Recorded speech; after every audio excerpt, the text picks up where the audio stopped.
Hello friends, welcome to सपूरा classes. आज के इस लेक्चर में हम पढ़ेंगे वॉकिंग टूर्स, जो कि R.L. स्टीवेंसन के द्वारा लिखा गया है। तो चलिए पढ़ना शुरू करते हैं। R.L. स्टीवेंसन के ऐसे वॉकिंग टूर में वॉकिंग के प्लेजर को एक्सप्लोर किया गया है। इस ऐसे के थ्रू स्टीवेंसन ने दिखलाया है what kind of pleasure a person gets in understanding a walking tour, मतलब कि किस तरह का प्लेजर एक पर्सन रिसीव करता है वॉकिंग टूर को समझने में। इस हिस्से में वॉकिंग के वेरियस एक्सपीरियंस को एक्सप्लोर किया गया है, एलोबरेट किया गया है। ये जो ऐसे है ये केयरफुली एग्जामिन करता है ट्रेवलर के साइक को, उसके माइंड को, किस तरह का प्लेजर उसका बॉडी, उसका माइंड और उसका सोल फील करता है, किस तरह का बेनिफिट उसके बॉडी, माइंड और सोल को मिलता है वॉकिंग से। राइटर बिलीव करता है कि जो वॉकिंग है वो प्लेजर देता है। वॉकिंग अपने आप में एक प्लेजर है।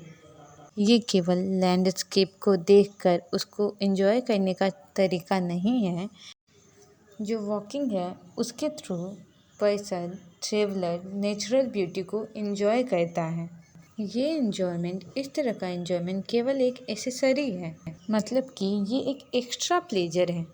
राइटर कहते हैं कि जो वॉकिंग है वो होप और एनर्जी के साथ शुरू होता है और ख़त्म होता है पीस के साथ, सेटिस्फैक्शन के साथ। राइटर के अकॉर्डिंग यदि कोई पर्सन वॉकिंग में खुद को थका दे, टायर्ड कर दे, तो वो उसकी हैप्पीनेस को मिस कर सकता है।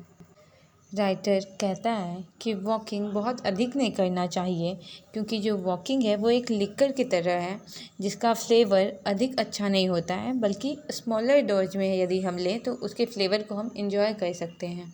राइटर वॉकिंग के लिए कुछ टिप्स को सजेस्ट करता है। राइटर बोलते हैं, वे कहते हैं कि हमें वॉक पर अकेले जाना चाहिए, क्योंकि जब हम अकेले जाते हैं तो हम अपने सराउंडिंग को ट्रू सेंस में एंजॉय कर पाते हैं।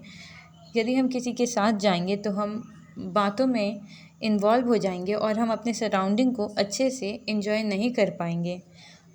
राइटर यहाँ पर हैज़लिट को कोट करते हैं और कहते हैं कि I can not see the wheat of walking and talking at the same time. इसके बाद राइटर बोलते हैं कि अकेले वॉक पर जाना शुरू थोड़ा डिफ़िकल्ट हो सकता है, लेकिन बाद में जब कुछ समय पार हो जाएगा तो हम इस तरह के वॉक को एंजॉय करने लगेंगे। राइटर कहते हैं कि कुछ ऐसे लोग होते हैं जो जब वॉक करते हैं तो कुछ सोचते रहते हैं, बहुत तरह के थॉट उनके माइंड में आते रहता है। और कुछ ऐसे होते हैं जब वो वॉक करते हैं तो वो नेचुरल ब्यूटी को देखते हैं, उसे ऑब्जर्व करते हैं ताकि वो उसके बारे में लिख सकें। जबकि केवल कुछ ही ऐसे लोग होते हैं जो वॉकिंग को ट्रू सेंस में एंजॉय कर पाते हैं। राइटर हैज़लिट का एग्जांपल देते हुए कहते हैं कि कुछ पीपल कोई भी बात ओपनली कहते हैं, वे अपने हैप्पीनेस को बहुत ही ओपनली एक्सप्रेस करते हैं। राइटर हैज़लिट को एक पढ़े लिखे एसेइस्ट कहते हैं। राइटर ऐसा बिलीव करते हैं कि हमें वॉकिंग इवन पेस के साथ करना चाहिए, मतलब एक समान स्पीड के साथ। ऐसा नहीं होना चाहिए कि हम बहुत हरी में बहुत जल्दी चलें। यदि हम बिना किसी जल्दबाजी के साथ एकदम आराम से रिलैक्स होकर चलते हैं तो हमारे माइंड को भी रिलैक्सेशन मिलता है। इक्वल पेस, इवन पेस के साथ चलने से हमारा जो माइंड है वो बड़े चीज़ों के बारे में सोचता है और वो एंजॉय करने लगता है। राइटर कहते हैं कि ऐसा वॉक उन्हें मदद करता है अर्बन लाइफस्टाइल से बाहर आने का। अर्बन पीपल इतने हरी में होते हैं कि वे लाइफ को एंजॉय करना भूल जाते हैं, वो ऑर्डिनरी थिंग्स को भी एंजॉय नहीं कर पाते हैं। वॉकिंग टूर ये अपॉर्चुनिटी देता है एक पर्सन को कि वो एफर्ड कर सके to remember time and season no more. इसके बाद राइटर कहते हैं best part of walking tour आता है नाइट में, डिनर के बाद, जब जो दिमाग है, जो माइंड है, वो बहुत दूर रहता है फ्रॉम प्राइड एंड जेलस और प्राइड से, घमंड से, नैरो माइंडेडनेस से। ये जो वॉकिंग है वो माइंड को टोटली क्लीन करता है, एक चाइल्ड के माइंड के जैसा और एक साइंटिस्ट के माइंड के जैसा। और ये माइंड को एक्टिव करता है, रेडी करता है अच्छी चीज़ों को, डिलाइटफुल चीज़ों को एब्जर्व करने के लिए। राइटर ऐसा सोचते हैं कि पीपल इतने बिजी हैं कि वे भूल गए हैं कि लाइफ को एंजॉय करना होता है और लाइफ को एंजॉय किया जा सकता है यदि हम थोड़ा समय निकाल कर सारी चीज़ों को ऑब्जर्व करें दूर से। राइटर कहते हैं कि जो लाइफ है वो एक प्रोसेसन की तरह है, एक जुलूस की तरह है, जहाँ पर पार्टिसिपेंट से ज़्यादा ऑब्जर्वर को मज़ा आता है। जैसे कि एक जुलूस में जो पार्टिसिपेट करते हैं उससे अधिक उन लोगों को मज़ा आता है, वो लोग एंजॉय करते हैं जो उस प्रोसेसन को दूर से देखें।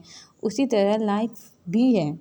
वे कहते हैं कि प्रोसेसन का मज़ा उसे आता है जो प्राइवेट चैम्बर से उसे देखे दूर से, उन्हें नहीं जो कि फ्लैग लेकर के उस प्रोसेसन में पार्टिसिपेट किए हुए हैं। राइटर आगे बोलते हैं कि जो लोग मनी के पीछे भाग रहे हैं वो लोग इन सारी बातों को नहीं समझ सकते हैं। इस बात को तो वो लोग समझ सकते हैं जो लोग ये जानते हैं, इस बात को समझते हैं कि जो रोमन एम्पायर है वो उतना ही टेम्पररी था जितना कि एक टेबको पाइप होता है। राइटर कहते हैं कि इस तरह के लोग लाइफ को एंजॉय कर सकते हैं बिना किसी जेलसी का, जो लाइफ के इटर्नल रियलिटी को जानते हैं। ये लोग real essence of beauty, wisdom and happiness को पा पाते हैं।